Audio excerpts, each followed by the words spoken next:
মোগল আর মারাঠাদের মধ্যে যুদ্ধ চলে এসেছে শত বছর ধরে। এই যুদ্ধকে কেন্দ্র করে নির্মিত হয়েছে সাবা সিনেমাটি। ইতিহাস বিকৃত করা হয়েছে কি হয়নি সেটা আমার অজানা, তবে সিনেমাটিতে যেভাবে কাহিনী বর্ণনা করা হয়েছে আমিও ঠিক তেমনভাবেই করলাম। তো একটা লাইক দিয়ে চলো গল্পের গভীরে ঢুকে পড়া যাক। সিনেমার শুরুতেই দেখা যায় মুঘল সম্রাট আওরঙ্গজেবকে। রাজ্যসভা চলতে থাকলে হঠাৎ একজন এসে পৌঁছে ওখানে। সে দক্ষিণের একটা গুরুত্বপূর্ণ খবর নিয়ে এসেছিল। দক্ষিণের মারাঠাদের ছত্রপতি শিবাজি মহারাজ মারা গেছে।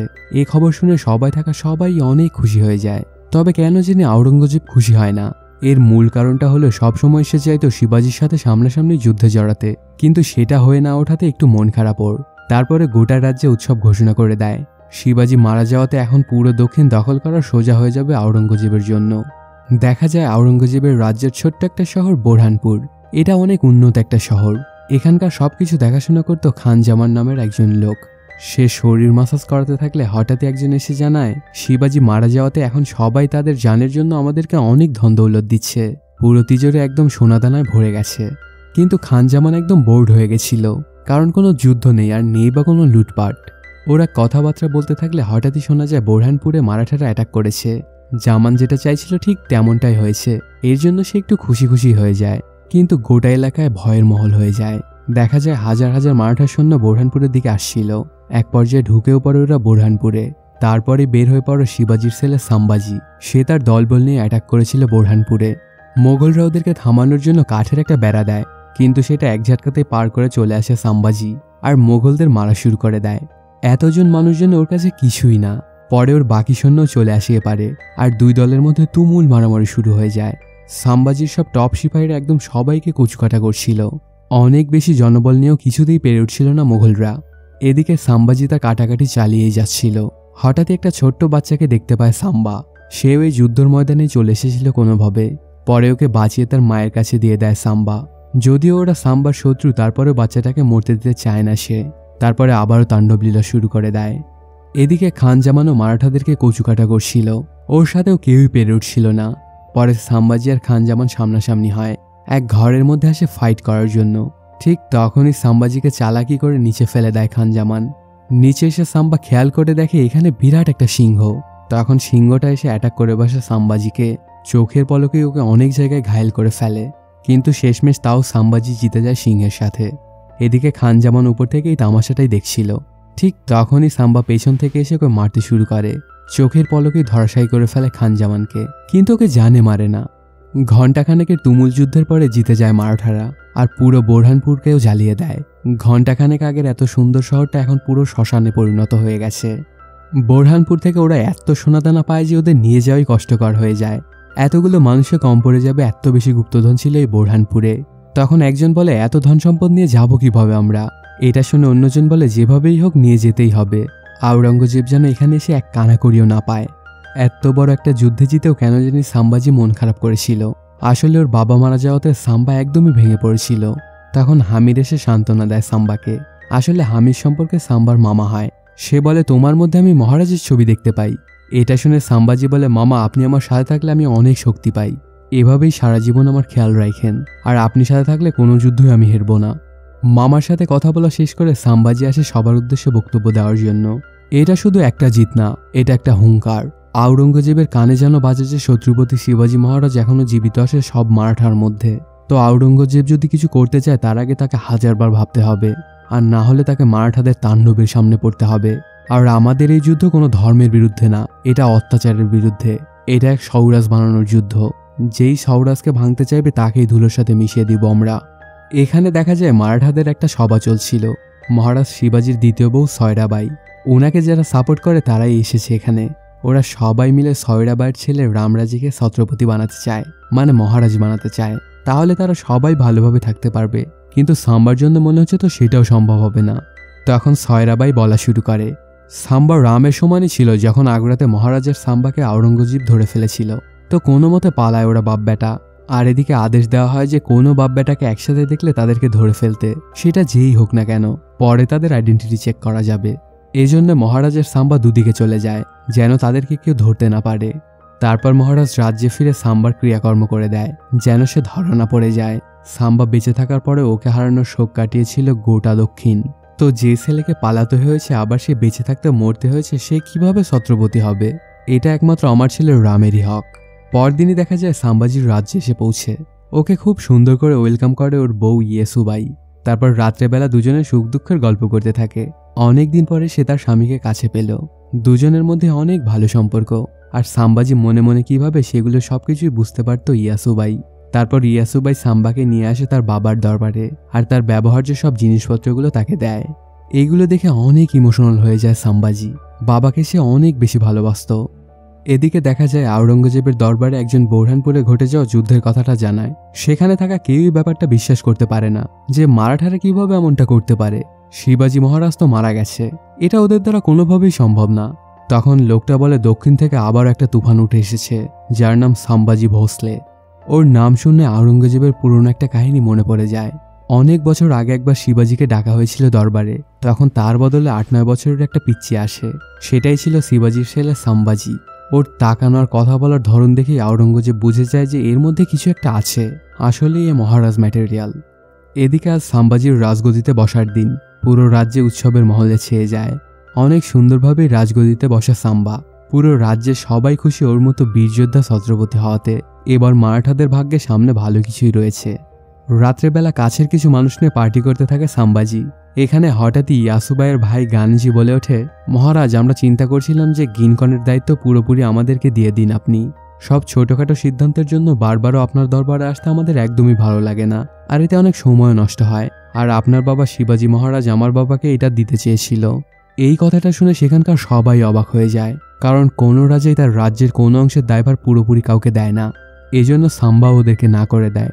এতে ওনারা ব্যথিত হয়, কিন্তু কিছুই বলে না। এদিকে সয়রাবাইকে একজন বলতে থাকে, রাজমাতা, দেখলেন তো সাম্বাজি ছত্রপতি হয়ে গেল। এখন রামের ছত্রপতি হওয়াটা অসম্ভব, এটাতে আপনার দুঃখ হয় না? তখন রাজমাতা বলে, না, আমার দুঃখ হয় না।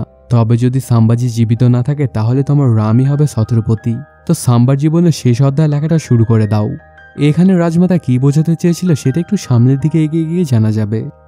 দেখা যায় সাম্বার দরবারে আকবরের চিঠি আসে। সে সাম্বার সাথে দেখা করতে চায়। আকবর ছিল আসলে আওরঙ্গজেবের ছেলে, এই জন্য অনেকে বারণ করে ওর সাথে দেখা করার জন্য। আকবর তোর বাবাকেই ধোকা দিয়েছে, তো আপনাকে ধোকা দিতে তোর কোনো সময়ই লাগবে না। ওদের মিটিং চলতে থাকলে সেই দরবারে ফকির বেশে একজন এসে জানায়, আওরঙ্গজেব আপনাকে খোঁজার জন্য বের হয়ে পড়েছে। 80,000 সৈন্য, 50,000 ঘোড়া, 30,000 হাতি আর অঢেল ধন দৌলত নিয়ে আপনাকে খুঁজতে বের হয়ে পড়েছে। এত বড় সৈন্য কখনো না দেখা গিয়েছে, আর নাই বা কখনো দেখা যাবে। তখন সাম্বাজি বলে, আওরঙ্গজেবকে আমাদের কাছে নিয়ে আসার দায়িত্ব তোমার। যদি সে পথ ভুলও করে তারপরেও তাকে সঠিক পথ দেখে আমার কাছে নিয়ে আসবা। আর আগে আমি ওর ছেলে আকবরের সাথে দেখা করে আসি। পরদিনই সাম্বাজি চলে আসে আকবরের সাথে দেখা করতে। ওর তাঁবুতে আসতে কয়েকজন সৈন্য অ্যাটাক করে সাম্বাকে। চোখের পলকেই ওদেরকে মেরে দেয়। সাথে সাথে সেখানে চলে আসে আকবর, আর সাম্বার অনেক প্রশংসা করতে থাকে। পরে আকবর জানায়, আমার বাবাকে হারাতে আমার সাহায্য করবেন আপনি, তাহলে আমাদের দুজনেরই উদ্দেশ্য পূরণ হয়ে যাবে। আপনার যা প্রয়োজন আমি আপনাকে সেগুলো দিব। কিন্তু সাম্বা বলে, কোনো মোগলকেই আমি সরাসরি সাহায্য করতে পারবো না, আর আপনাদের পারিবারিক ব্যাপারে আমি যেতে পারবো না। পরিবারের মধ্যে ক্ষমতার এমন দণ্ড তোমাদের মধ্যেই আছে, আমাদের মধ্যে এমনটা দেখা যায় না। কিন্তু সাম্বাকে অবাক করে দিয়ে ওর সৎমা সয়রাবাইয়ের একটা চিঠি দেখায়, যেখানে লেখা ছিল, সাম্বাকে মারতে আমার সাহায্য করো, তারপরে পুরো দক্ষিণের মধ্যে তুমি যা চাও তাই পাবে। এমনকি তোমার বাবাকে হারানোর জন্য পুরো মারাঠা তোমার সাথ দিবে। এটা দেখে তো একদম পাগল প্রায় হয়ে যায় সাম্বা। তারপর চলে যাওয়ার সময় আকবরকে বলে, তোমাকে তো আমি সাহায্য করতে পারবো না, তবে যতক্ষণ তুমি এই দক্ষিণে আছো ততক্ষণ তোমার জীবন বাঁচানোর দায়িত্ব মারাঠাদের। তোমার গায়ে একটা ফুলের আঁচড়ও পড়তে দিব না আমি। সেখান থেকে বাড়িতে সেই সয়রাবাইকে সাহায্য করা সবাইকে ধরে বেঁধে ফেলা হয়, আর হাতি দিয়ে ওদের শাস্তি দিতে চায়। ওরা অনেক কাকুতি মিনতি করলেও তেমন একটা লাভ হয় না। চোখের পলকেই হাতির পায়ের নিচে পিষে ওদেরকে মেরে ফেলা হয়। তারপরই সয়রাবাইয়ের কাছে চলে আসে হামির। আসলে হামির সয়রাবাইয়েরই ভাই, কিন্তু সে সাম্বাকে নিজের ভাগ্নের মতোই দেখত। এজন্য সয়রাবাইকে তার কাজের জন্য তিরস্কার করতে থাকে। তখন রাজমাতা বলে, আমার ছেলে রামকে গদিতে বসাতে যা করা লাগবে আমি সেটা করব। এতে কে কি মনে করলো সেটাতে আমার কিচ্ছু যায় আসে না, তোমরা আমাকে যা ভাবার ভাবতে পারো। এসব কাহিনীতে সাম্বা একদমই ভেঙে পড়ে। সে সয়রাবাইকে তার নিজের মায়ের মতোই দেখত, কারণ জন্মের পরেই ওর মা মারা গিয়েছিল। তার মায়ের চেহারাটা কেমন সেটাও জানে না সাম্বা, কিন্তু যাকে মায়ের মতো দেখেছে সেই সাম্বাকে মারার চেষ্টা করলো। এসব কিছু চিন্তা করে একদম ভেঙে পড়ে সাম্বা। পরদিন সকালবেলাতেই আওরঙ্গজেব চলে আসে বোরহানপুরে। এই জায়গার অবস্থা দেখে একদম মন খারাপ হয়ে যায় ওর। কত সুন্দর একটা শহর ছিল, আর এখন কি অবস্থা হয়ে গেছে। ওর সামনেই খানজান বসে অনেক করে ক্ষমা চাচ্ছিল, কিন্তু ওকে ক্ষমা তো করেই না আর এক ঝাটকায় মেরে দেয়। ঠিক তখনই ওর কাছে খবর এসে সাম্বা আকবরকে শেল্টার দিয়েছে। এটাতে আরও রেগে যায় আওরঙ্গজেব। সাথে সাথেই সে নিজের মাথার মুকুটটা খুলে ফেলে আর বলে যে এটা তখনই পরব যখন সাম্বার আর্তনাদে পুরো হিন্দুস্তানে শোনা যাবে, আর যেখানে যেখানে মারাঠা আছে ওই সকল জায়গাগুলো রক্তে লাল করে দাও। তারপরেই শুরু হয়ে যায় তাণ্ডব লীলা। যে গ্রামের কাছ দিয়ে মোগলরা যাচ্ছিল পুরো গ্রামের নাম ও নিশানি ধুলোর সাথে মিশিয়ে দিচ্ছিল ওরা।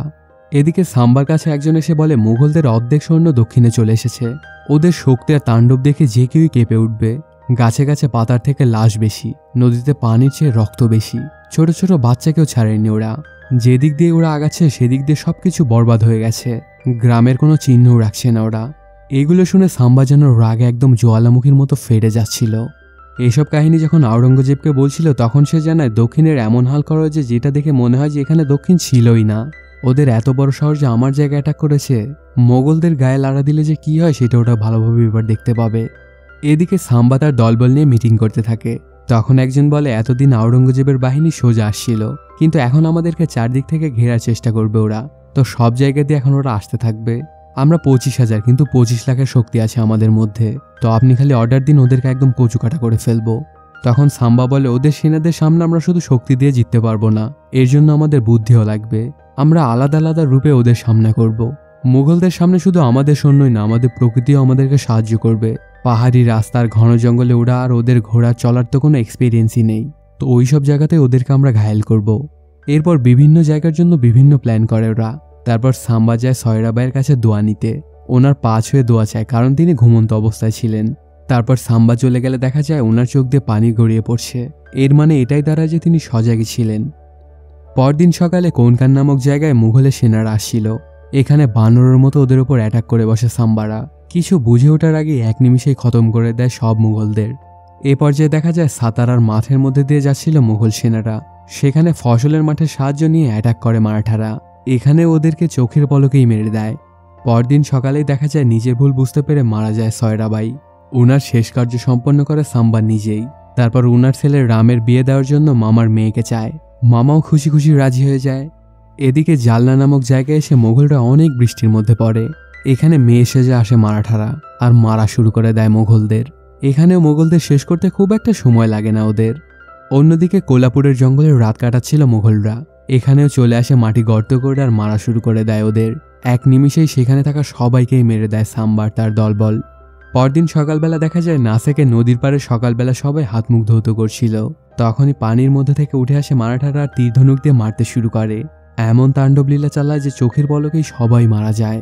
আসলে ওদের রাজ্যের সবকিছুই তো ওদের খুবই চেনা জানা, এই জন্য এত সহজেই ওরা মুঘলদেরকে ধরাশায়ী করতে পেরেছে। এদিকে আওরঙ্গজেবের মেয়ে জিনাতের কাছে এসে একজন বলে আমাদের অর্ধেক সৈন্য মারা পড়েছে মারাঠাদের হাতে, এভাবে চলতে থাকলে অল্প কয়েকদিনেই সবকিছু শেষ হয়ে যাবে। আর আকবরের খোঁজও পাওয়া গেছে, আজ সূর্য ওঠার আগেই আকবরকে দুনিয়া থেকে উঠে যাবে। তখন জিনাত বলে দক্ষিণেও আকবরের মতো কাউকে খুঁজে বের করো যার নিজের ঘরে বন্দি বন্দি মনে হয়, ওদেরকে আমাদের প্রয়োজন পড়বে যদি আমরা সাম্বাকে হারাতে চাই। দেখা যায় রাত্রেবেলাতেই অ্যাটাক হয় আকবরের তাঁবুতে। এক এক করে গার্ডদেরকে মেরে ওর কাছে যেতেই মারাঠারা পুরো ফৌজ নিয়ে এসে বাঁচিয়ে নেয় আকবরকে। এটাতে অনেক ভয় পেয়ে পরদিনে আকবর চলে আসে সাম্বাজির সাথে দেখা করতে আর বলে এখানে আর থাকবো না আমি, আমাকে বিদায় দিয়ে দিন। আজ আমার তাঁবুবন্ধ চলে এসেছে, কাল হয়তো আমার গলা পর্যন্ত চলে আসবে, এজন্য এখান থেকে পালানোতেই আমার ভালো। সাম্বাজি অনেক করে ওকে থাকার কথা বললেও থাকে না আকবর। ঠিক তখনই খবর আসে স্যার লস্কর মারা গেছে। ওয়ায়ে যুদ্ধ করতে করতে তিনি মারা গেছেন। আরও জানা যায় অনেকগুলো এলাকার মারাঠারা আওরঙ্গজেবের সাথে যোগ দিয়েছে আর মারাঠাদের সাথ ছেড়ে দিয়েছে। তখন সাম্বা আদেশ দিয়ে দেয় বাকি সব অধিকর্তাদেরকে তার সাথে দেখা করতে। পরদিনই সবাই চলে আসে সাম্বার সাথে দেখা করতে। তখন সাম্বা বলতে শুরু করে ভয় পেয়ে শত্রুর কথা মানা ঠিক আছে, জীবনের ভয় সবকিছু করা যায়, এটা আমি মানলাম, কিন্তু মারাঠারা কবে থেকে নিজের জীবনের এত চিন্তা করে? হ্যাঁ, আমার জানা মতে মারাঠারা স্বরাজ্যের জন্য প্রাণ দিয়েছে, ছত্রপতি শিবাজী মহারাজের জন্য প্রাণ দিয়েছে। যে মাথা নিজের মাতৃভূমির দিকে নিচে করার কথা সেটা কবে থেকে শত্রুর সামনে ঝুঁকতে শুরু করেছে? হ্যাঁ, এসব কথা শুনে সবার মধ্যে অন্যরকম একটা জোশ চলে আসে। তারপর যেখানে আওরঙ্গজেব আছে সেই জায়গাটায় রাতের বেলা অ্যাটাক করার প্ল্যান করে বসে ওরা। দেখা যায় রাতের বেলা জঙ্গল দিয়ে অনেকগুলো মানুষ যাচ্ছিল কোথাও। প্রথমে মনে করে এরা হয়তো মারাঠা, পরে ঠিকঠাক করে দেখে মোগলরা এসে পড়েছে। তখন একজন বলে এই রাস্তা তো শুধু মারাঠারাই জানে, তবে মুঘলরা কিভাবে এটা চিনল? এটার মানে হচ্ছে আমাদের মধ্যে কেউ ওদেরকে বলে দিয়েছে। দেখা যায় গানাজি ও তার ভাই মোগলদের সাথে হাত মিলিয়ে নিয়েছে, আর সাম্বা যেখানে আছে সেদিকেই ওদেরকে নিয়ে যাচ্ছিল। সাথে সাথে কয়েকজন গিয়ে ব্যাপারটা জানায় যে কানাজি আর গানাজি আমাদের সাথে বিশ্বাসঘাতকতা করেছে। এটাতে অনেক রেগে যায় সাম্বা। তারপর বের হয়ে পড়ে যুদ্ধের ময়দানে। এই মহলই হয়ে গেছিল যুদ্ধের ময়দান। এত মানুষ এখানে যে পা রাখার মতো ফাঁকা জায়গাও ছিল না। তারপর সাম্বা ওদেরকে কচুকাটা করতে শুরু করে দেয়। হাজার হাজার মানুষও তার কাছে যেন কিছুই মনে হচ্ছিল না। কিন্তু এতজন মুঘল এসে পড়েছিল যে যতজনকেই মারছিল তাও মানুষ কমছিলই না, আর একে একে সাম্বার কাছে সব মানুষ মারা যাচ্ছিল। এটাতে পুরো পাগল প্রায় হয়ে মারা শুরু করে সাম্বা। কিন্তু এক এক আর কতজনকেই মারবে? একের পর এক ওর কাছের লোক মরতে থাকে, কিন্তু কিছুই করতে পারছিল না সাম্বা। কয়েক ঘন্টা এভাবে মারামারি করার পরে মোগলরা হাতে পায়ে চেন দিয়ে বেঁধে ফেলে আর পুরো শরীর কাটা কাটা করে ফেলে। তারপরেও যেন ওকে ধরে রাখাই প্রায় অসম্ভব হয়ে পড়েছিল, এতটাই শক্তি ছিল সাম্বার শরীরে। কিন্তু হাজারো মানুষের সাথে সাম্বা একা কি করবে? তখন ওকে নিয়ে আওরঙ্গজেবের কাছে নিয়ে যেতে থাকে। কিছুক্ষণের মধ্যে ওকে নিয়ে চলে আসে আওরঙ্গজেবের কাছে। এনেই বেঁধে ফেলা হয় সাম্বাকে। তখন আওরঙ্গজেব এসে বলে, তোমরা কেন এই সৌরাজের জন্য প্রাণ দিতে চাও? আর কি এই সৌরাজ, আর এখন এটা কোথায় আছে? তখন সাম্বা বলে, আমাদের গোটা রাজ্যে ছড়িয়ে আছে এই সৌরাজ। পাহাড়ে, নদীতে, ঝর্ণায়, ফসলের মাঠে সব জায়গায় আছে। এটা শুনে আওরঙ্গজেব অনেক রেগে যায় আর ওকে অনেক কষ্ট দিতে বলে। সেদিন সারা রাত এভাবেই রেখে দেওয়া হয় সাম্বাকে। পরদিন সকাল হলে ওকে অনেক বেশি কষ্ট দেওয়ার কথা বলে আওরঙ্গজেব। তো এই জন্য সাম্বার আঙ্গুল থেকে নখগুলো তুলে ফেলা হয়। তারপরেও সাম্বার চোখে ভয়ের ছাপও দেখা যায় না। এভাবে সেই রাতটাও কেটে যায়। পরদিন সকালবেলা সাম্বার কাটা শরীরে লবণ লাগিয়ে দেওয়া হয়। তারপরেও তার চোখে ভয়ের ছিটেফোঁটাও পাওয়া যায় না। এগুলো দেখে আওরঙ্গজেব পুরো উন্মাদের মতো হয়ে যায়। আর পরদিন সাম্বার চোখও কানা করে দেওয়া হয়। তারপরেও তার মধ্যে ভয় দেখতে পাওয়া যায় না। এটা দেখে আওরঙ্গজেব মনে মনে ভাবে, এমন একটা সন্তান যদি আমার থাকতো তাহলে দক্ষিণ তকি পুরো পৃথিবী রাজ করতে পারতাম। এসব কিছু দেখে পরদিন সকালে সবাইকে সরিয়ে দিয়ে সেখানে আওরঙ্গজেব আসে এবং ওর সাথে কথা বলতে থাকে। তুমি আমার ছেলে হবা সাম্বা, শুধু তোমাকে ধর্ম বদল করতে হবে, তারপর তুমি যা যা চাইবে তুমি সবকিছু পেয়ে যাবে। কিন্তু সাম্বা বলে, তুই মারাঠাদের সাথে যোগ দে, তোকে ধর্ম পরিবর্তন করতে হবে না। আর একটা কথা, তুই মারা গেলেই মোগলরা একদম শেষ, আর আমি এক সাম্বা মারা গেলেও আমার রাজ্যে হাজার হাজার সাম্বার জন্ম হবে। এটা শুনে আরো বেশি রাগান্বিত হয়ে যায় আওরঙ্গজেব। সাম্বা এভাবে টাঙানো অবস্থায় থাকলেই শেষ হয়ে যায় সিনেমাটি। সাম্বা কি মারা গেছে নাকি জীবিতই আছে, আর এর পরেই বা কি ঘটবে? এটা জানতে হলে আমাদেরকে এই সিনেমাটির দ্বিতীয় ইনস্টলমেন্টের জন্য অপেক্ষা করতে হবে। তো বন্ধুরা, কেমন লাগলো আজকের এই এক্সপ্লেইনটি জানাতে কমেন্ট করো। আর যদি এখনও চ্যানেলটি সাবস্ক্রাইব না করে থাকো তাড়াতাড়ি সাবস্ক্রাইব করে নাও। দেখা হচ্ছে নতুন কোনো ভিডিওতে। Till then, সায়োনারা।